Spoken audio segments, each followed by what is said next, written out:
In 1921, Florence Scovel unearthed an ancient Templar grimoire, a manuscript the Vatican had seized back in 1307. This grimoire detailed a midnight ritual so potent, the Catholic Church had decreed automatic excommunication for anyone who dared to perform it. Florence didn't just perform it, she mastered it. And what followed changed the course of manifestation history forever. The manuscript described the 12 strokes ritual. Each chime of midnight opened a specific dimensional portal. But there was a crucial detail. It wasn't just any midnight. It had to be under a waning gibbous moon. And not just any mirror. It had to be a mirror that had already reflected death. Florence discovered this when she bought a mirror from a house where someone had passed away. It was in that mirror that she first saw what no one should ever see. It was November 23rd, 1921. Florence was desperate. Her publisher had canceled her contract. Her finances were dwindling. Her health was failing. She decided to risk everything on this forbidden ritual. She prepared the dark mirror, lit 12 white candles in a circle, and waited. As the clock began to strike midnight, she began to whisper the Latin incantations from the manuscript. First chime, Ego sum porta, I am the portal. Second chime, Velo aperitur, the veil opens. Third chime, Mortui vivunt, the dead live. Fourth chime, Viventes moriuntur, the living die. Fifth chime, Tempus fluit, retro, time flows backwards. Sixth chime, Futurum praesens fit, the future becomes the present. Seventh chime, Quod fut erit, what was will be. Eighth chime, Quod erit fut, what will be was. Ninth chime, Omnia unum sunt, all is one. 10th chime, Unum omnia est, one is all. 11th chime, Fiat voluntas mea, let my will be done. 12th chime, Ita factum est, so it is done, at the 12th chime. Florence saw something in the mirror that made her scream. It wasn't her reflection. It was her. But 10 years in the future, rich, famous, surrounded by stacks of published books. The image lasted only 3 seconds, but it was enough. The next morning at 9, her phone rang. It was a New York publishing house. They had found an old manuscript of hers and wanted to publish it immediately. They offered a $10,000 advance. In 1921, that was a fortune. But that wasn't all. That same week, 7 different publishers contacted her. All wanted her books. All offered lifetime contracts. In 30 days, Florence went from near destitution to one of America's most sought-after authors. Coincidence? Florence knew better. The ritual had torn a hole in the fabric of reality, pulling her successful future into the present. What Florence didn't share at the time was the price. Because every powerful ritual comes with a price. For 7 nights after the ritual, she had visitors. They weren't people. They were shadowy figures, whispering things in unknown tongues, showing visions of alternate timelines, futures where she hadn't performed the ritual, futures of poverty, illness, oblivion. It was as if the universe was showing her what she had avoided. Helena Vance was Florence's first student to learn the complete ritual. It was 1923. Helena was about to lose her home. The bank had given her 48 hours to pay, or she would be evicted with her 3 children. Florence taught her the ritual, but with a modification. Instead of Latin, she used Aramaic, the language of Christ. The words changed, but the power amplified. Helena performed the ritual on a Tuesday under a waning gibbous moon. She used her grandmother's mirror, the very mirror in which her grandmother had died, gazing at her own reflection. At the 12th chime, she whispered in Aramaic, In the mirror, she saw not her future, but her past being rewritten. She saw the moment her husband died. But this time, he had left a life insurance policy no one knew about. The next day, a lawyer knocked on her door. He had found documents. Her husband did have insurance, $50,000. The bank was paid. The house was saved. Her children had a roof over their heads. Andrew Carnegie? Yes, the steel magnate. Florence revealed in private letters that he knew a version of the ritual. Not the complete version, but fragments. He used it every December 31st, at midnight. It was his secret to predicting the market. He saw in the mirror not the future, but the present intentions of his competitors. That's why he was always one step ahead. That's why he built an empire. Remember when I said the ritual was forbidden by the church? It wasn't because it was pagan. It was because it worked too well. In 1307, the Templars used this ritual to fund their operations. They saw in the mirror where there would be wars, where there would be peace, where to invest, where to withdraw. They accumulated so much wealth that King Philip IV of France ordered their destruction. But he couldn't destroy the knowledge. Some manuscripts survived. One of them reached Florence's hands. The real danger of the ritual isn't what you see in the mirror. It's what sees you back. Because when you look into other dimensions look back at you. Florence discovered this the hard way. In 1924, she taught the ritual to a woman named Serafina Hayes. Serafina was too ambitious. She performed the ritual 3 nights in a row. On the first, she saw wealth. On the second, she saw power. On the third, the mirror shattered. Serafina was never the same. She said she saw faces in every reflection, heard voices in every silence. Within 6 months, she was institutionalized. Doctors diagnosed schizophrenia. Florence knew the truth. Serafina had let something in. Something that shouldn't be here. That's why the ritual has strict rules. Once per lunar month, never more. Always with protection.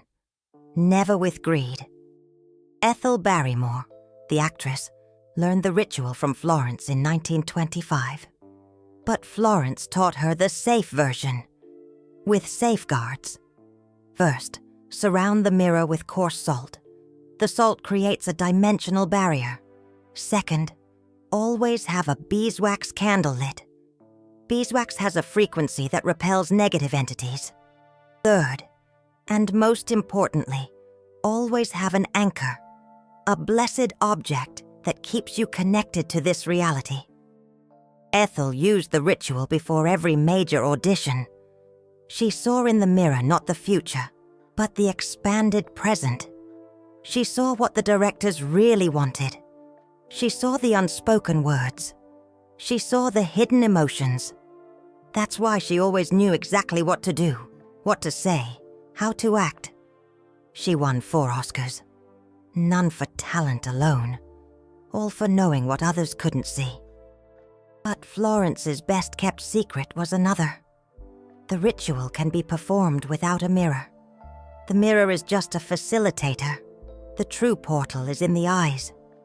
If you have enough courage, you can perform the ritual by looking into another person's eyes.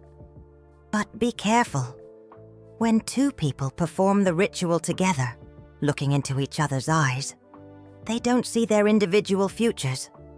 They see their intertwined future. They see what they will be together.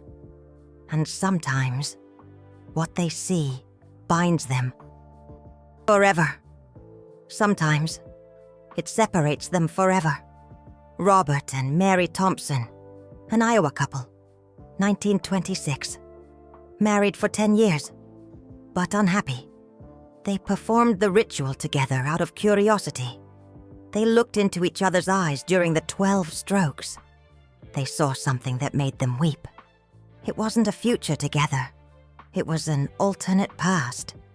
A past where they had never married. Robert was a successful doctor. Mary, a renowned pianist. Separated. They shone. Together, they dimmed. The next day, they amicably divorced. Within 2 years, both had realized their individual dreams. The ritual had shown a painful truth. Not all love is meant to be lived. The American government learned of the ritual in 1928. Florence was visited by federal agents. They wanted her to teach them the ritual for espionage purposes. They wanted to see their enemies' plans. Florence refused. She said the ritual wasn't for war. It was for evolution. The agents insisted. Florence did something no one expected. She performed the ritual in front of them. But instead of Latin or Aramaic, she used a language she didn't even know she knew. The 12 strokes sounded different that night. The mirror didn't show the future. It showed the true present. The agents saw their own souls. They saw every lie they had told, every betrayal they had committed, every death they had caused.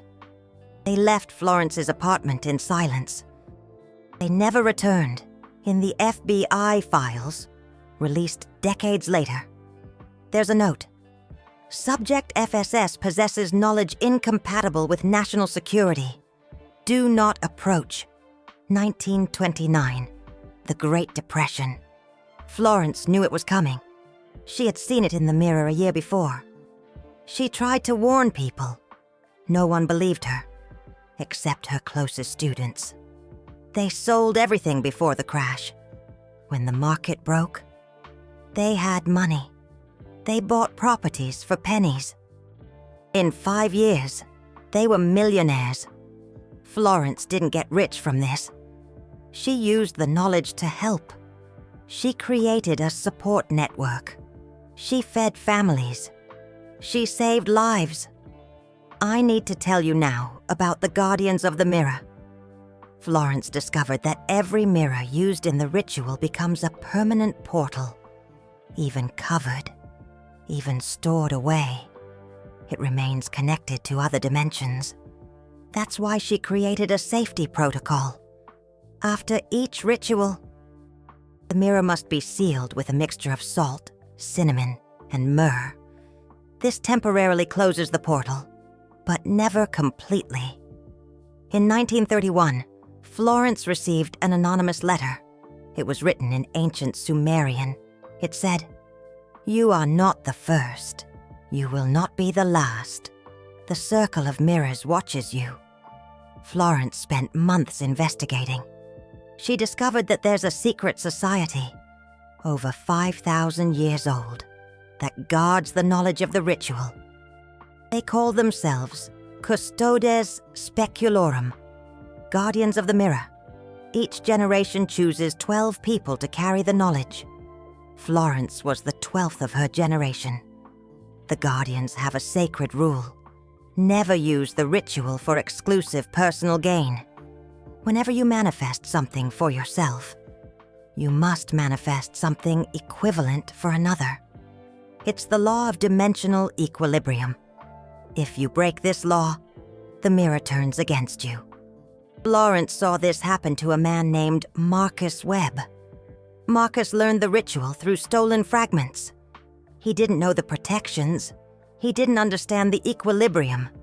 He used the ritual 7 times in 7 days. He manifested millions. But with each manifestation, someone close to him lost something equivalent. His wife lost her health. His son lost his sanity. His brother lost his life. On the 7th day, Marcus looked in the mirror and saw not his reflection, but a black void. The mirror had consumed his soul. He was found dead in front of the mirror, with an expression of absolute terror frozen on his face. That's why Florence created safeguards in her teachings. One of them is the preemptive gratitude ritual. Before performing the main ritual, You must spend 7 days giving thanks for what you already have, every night before sleeping. Look in the mirror and say, "I am grateful for what was, what is, and what will be." This creates a frequency of abundance that protects against dimensional greed. In 1932, Florence made a revolutionary discovery. The ritual can be performed mentally. It doesn't need a physical mirror. The mirror of the mind is even more powerful, but also more dangerous. When you perform the mental ritual, there are no barriers. You are completely exposed to dimensional forces. Florence only taught this to 3 people. One of them went insane. Another disappeared. The third became one of the most influential people of the 20th century. But her name was erased from official history. Remember when I mentioned that the ritual appears in all ancient cultures? Florence discovered why. The ritual isn't human. It was taught to humanity. By whom? Florence had a vision in 1933. She saw beings of light descending from the heavens. They carried crystal mirrors. They taught the first humans to look through time. It was a gift or a curse. It depends on how you use it. The Egyptians knew the ritual as the Eyes of Horus. The 12 steps represented the 12 hours of the night. The Mayans called it the Obsidian Portal. They used it to predict eclipses and catastrophes. The Vikings had the Mirror of Odin. They consulted it before every major battle. Everyone knew. Everyone used. Everyone paid the price. But here's the part Florence never published. The ritual has a reverse version. If you perform the 12 strokes backward, starting with ita factum est and ending with ego sum porta, you don't see the future. You undo the past. You don't change events, but you change their impact on you. Traumas dissolve, grievances evaporate. It's as if the pain never existed. Helen Mitchell discovered this by accident in 1930.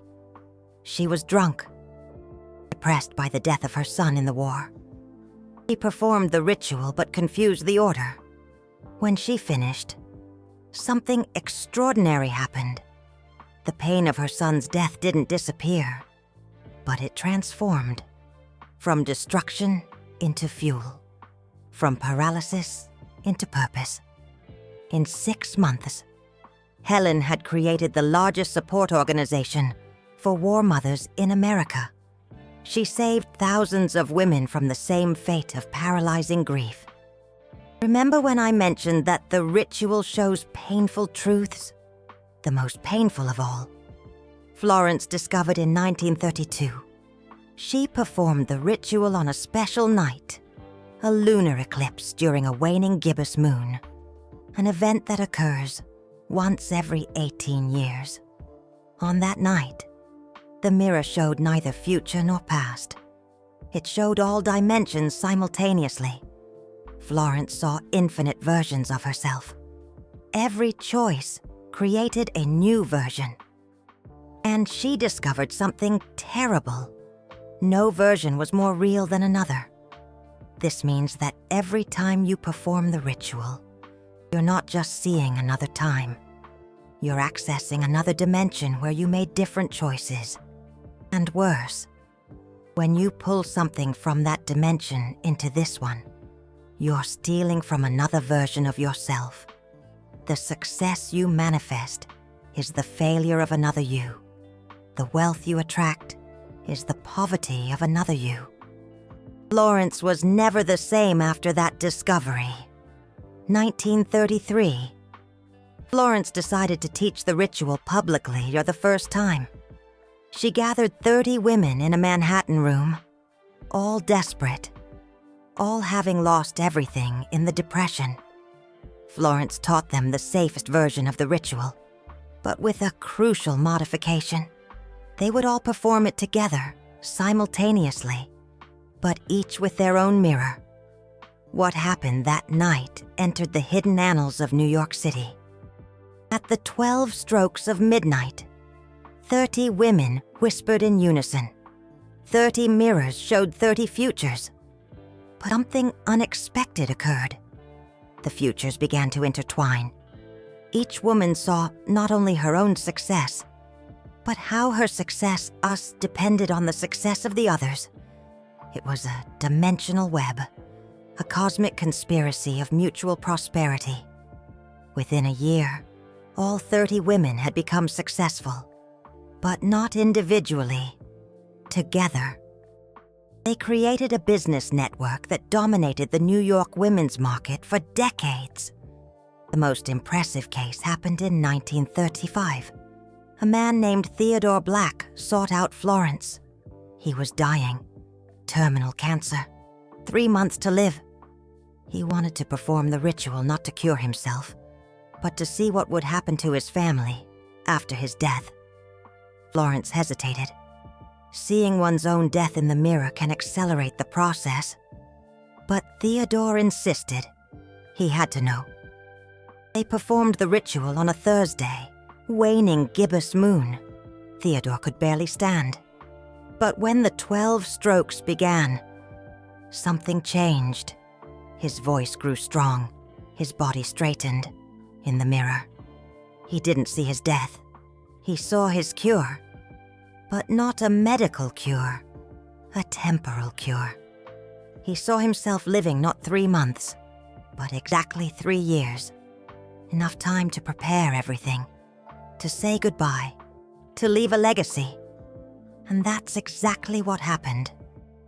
Theodore lived 3 years, not a day more, not a day less. Doctors couldn't explain it.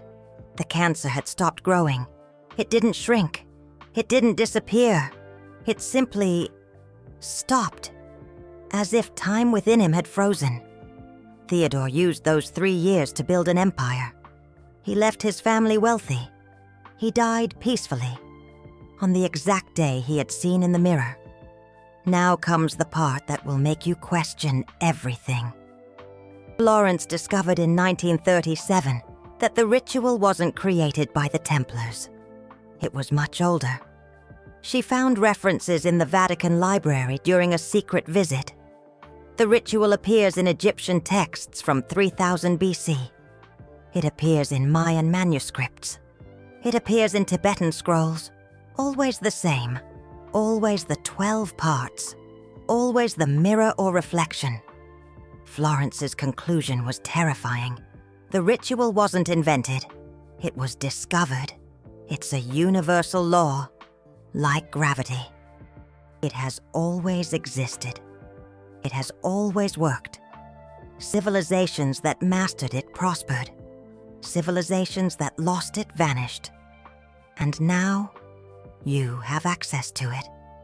If Florence has touched something within you now, if this knowledge has stirred your soul, YouTube has a tool called Super Thanks. It's that heart with a $sign below. It's not about money. It's about energy. When you use Super Thanks, you create an energetic connection. Florence used to say, every gesture of gratitude opens a portal of abundance. Use it now, while the energy of the ritual still vibrates within you. Because in a few minutes, your rational mind will create 1,000 excuses not to. But before you decide to perform the ritual, I need to warn you about the more dangerous version. The version Florence called the Black Mirror Ritual. It's not performed on the waning gibbous moon. It's performed on the new moon. It doesn't use a regular mirror. It uses polished obsidian. It's not 12 strokes. It's 13. And the 13th has no words. It's absolute silence. In that silence, you don't see time. You see its absence. You see the void between dimensions. And sometimes, the void looks back. Catherine Ross was the only person Florence taught the Black Mirror Ritual. Catherine had lost her 7-year-old son. She couldn't cope. She wanted to see him one last time. Florence warned her, the ritual can show the dead. But they aren't exactly who they were. They are dimensional echoes, memories crystallized in time. Catherine didn't care. She had to try. They performed it on Friday the 13th, new moon. The obsidian reflected not light, but shadow.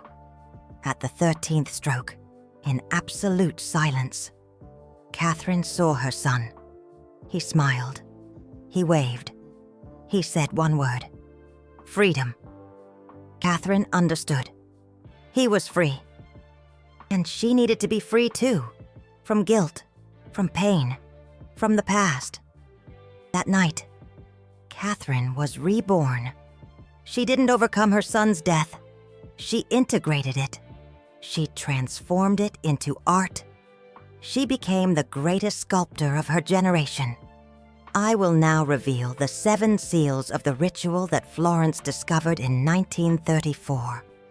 Each seal is an additional protection, a layer of safety that few know. First seal, the circle of fire. Before beginning, visualize a circle of violet fire around you. Violet fire transmutes negative energies. Florence learned this from a Tibetan monk who had used the ritual for 40 years. Second seal, the temporal anchor. Choose an object from your childhood. Hold it during the ritual. It keeps you connected to this timeline. Without the anchor, you can get lost between dimensions. Third seal, the secret name. Before the 12 strokes, say your full name 3 times. This creates a unique dimensional signature. It prevents other entities from using your energy. Fourth seal, the personal guardian. Mentally invoke someone who has died and loved you. Ask for protection. The dead who loved us continue to protect us from other dimensions. Fifth seal, the offering. Leave a silver coin on the mirror after the ritual. It's the dimensional payment. Without an offering, you are in debt to the universe. Sixth seal, the fast of words. 3 hours before the ritual, stop talking. Silence accumulates power. The words of the ritual will have more force. Seventh seal, the mark of the moon. Draw a crescent moon on your forehead with ash or charcoal. It's the symbol that you know the rules. Entities respect those who know the seals. Florence discovered these seals one by one, through trial and error. Each seal was paid for with a difficult experience. The first seal she learned after a shadowy entity tried to possess her during the ritual. The second seal came after she was trapped for 3 days in a parallel dimension in 1926. She only managed to return because she had a childhood doll in her pocket. The most real danger that no one mentions. Every time you perform the ritual, you leave a piece of yourself in another dimension, and you bring a piece of it back here. Gradually, you become less of here and more of there. Florence called this mirror syndrome. After 100 rituals, you no longer fully belong to any dimension. You live between worlds. You see things others don't see. You know things you shouldn't know. Richard Hartwell, a student of Florence's, performed the ritual 147 times between 1925 and 1935. In the end, he could see the future without the ritual, but he paid a terrible price. He could no longer live in the present. He was always 3 seconds in the future. When someone spoke to him, he'd already heard them. When something happened, he'd already seen it. He lived his final years in complete isolation, writing down predictions that wouldn't come true for decades. In 1936, Florence created what she called the retrieval ritual. It was designed to bring back those lost in the mirror. It worked like this. 12 people performed the ritual simultaneously, each holding a mirror facing the center, where the lost person was trapped. The 12 voices created a dimensional current strong enough to pull the person back, but they didn't always return whole. Sometimes, only the body returned. Sometimes, only the mind. Sometimes, something that looked like the person, but wasn't. The brutal truth arrived. The ritual works. It always worked. But not everyone is ready. If you feel fear now, it's a sign it's not your time. If you feel a burning curiosity, maybe it is. But if you feel absolute certainty, as if you've always known this existed, then you have no choice. The ritual has already chosen you. I will now give you the complete and safe protocol, exactly as Florence taught her inner circle. First preparation, 3 days before, begin recording your dreams, all of them. The ritual amplifies the dream world. Second preparation, 24 hours before, a fast from mirrors. Do not look at any reflection. This creates dimensional hunger. Third preparation, on the day, a coarse salt bath at 11 p.m. The salt cleanses interference. Execution, at 11:45 p.m., prepare the circle. 12 white candles, a mirror in the center, coarse salt around it. Sit in a lotus position, or simply comfortably. Breathe deeply, 12 times. With each breath, imagine a layer of reality dissolving. At 11:59 p.m., begin observing your eyes in the mirror. Do not blink. Let the tears flow, if necessary. When the clock begins to strike midnight, begin the words. 1 for each chime. Speak with certainty, without haste, without doubt. After the 12th chime, continue looking at the mirror for exactly 3 minutes. It is in these 3 minutes that the vision comes. Do not force it. Do not expect it. Simply observe. When it comes, and it will come, do not be afraid. It is you, from another time, another space, bringing the message you need. When finished, give thanks. Aloud. Thank the mirror, the candles, the ritual, yourself. Extinguish the candles with your fingers one by one, clockwise. Cover the mirror with a black cloth. Do not use that mirror for anything else for 7 days. It needs to rest. Over the next 24 hours, pay attention. The manifestation comes disguised as coincidence, an unexpected phone call, a chance encounter, a sudden idea. Do not question. Act. The ritual opened the door, but you must walk through it. Florence died in 1940, but before she did, she left 12 letters, 1 for each special student. In the 12th letter, she revealed the final secret. The ritual is not about seeing the future. It's about remembering that time does not exist. Past, present, and future are illusions. Everything is happening now. The ritual merely removes the veil that prevents us from seeing this. Now you know what few know. You have what few have. The question is, what will you do with it? Will you let fear win and pretend you never heard? Will you try and possibly change everything? Or will you keep this knowledge, waiting for the right moment? What sign did you receive while listening to this? At what moment did your heart race? When did you feel the chill? Write in the comments now. Be specific. Others need to know they are not alone, that the ritual is calling many, that something big is about to happen. Florence said, when more than 100 people know the true ritual, something will change in the world. I don't know how many already know, but I know you are one of them now. Use it wisely. Use it with purpose. Use it with love. The mirror is waiting. Midnight is approaching. Florence is watching. One last thing I need to tell you.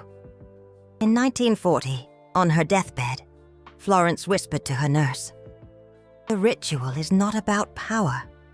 It's about remembrance. We were once gods. The mirror merely shows us who we truly are. The nurse didn't understand at the time. But you now, after everything you've heard, you understand, don't you? The ritual is alive.